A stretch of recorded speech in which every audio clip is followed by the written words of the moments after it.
सुप्रभात बच्चों।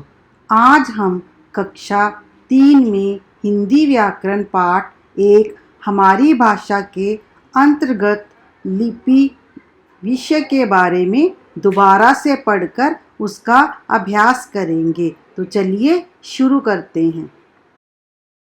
बच्चों, आप इस चित्र को ध्यान से देखिए।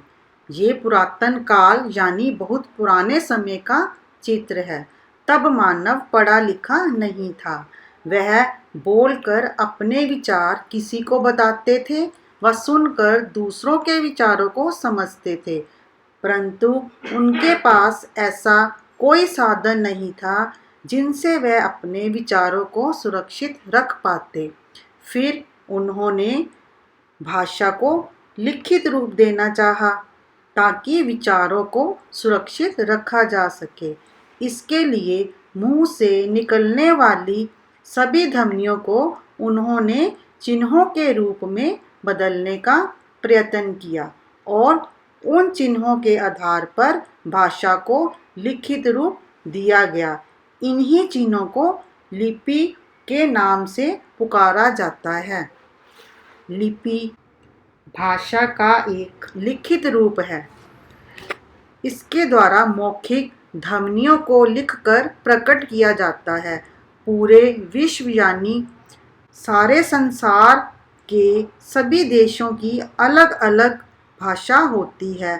अलग अलग भाषाओं के लिखने के ढंग एवं चिन्ह भी अलग अलग होते हैं। इन्हीं चिन्हों को हम लिपि कहते हैं, अर्थात किसी भी भाषा को लिखने के लिए प्रयोग किए जाने वाले निश्चित चिन्हों को हम लिपि कहते हैं। हिंदी भाषा में लिखने के लिए हम अ, आ, ई वर्णों का प्रयोग करते हैं। इसी प्रकार सभी भाषाओं के लिखने की लिपि अलग अलग होती है।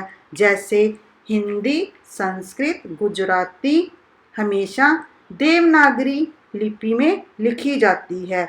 अंग्रेजी भाषा रोमन में लिखी जाती है। उर्दू फारसी में लिखी जाती है।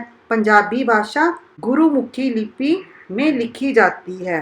देवनागरी लिपि के लिखने की एक ये भी विशेषता है कि इसे बाएं से दाएं की ओर लिखा जाता है। तो बच्चों, मैं आशा करती हूँ कि आपको आज का विषय लिपि अच्छे से समझ आ गया होगा। आपने इसे फिर से समझकर इसका अभ्यास करना है। धन्यवाद।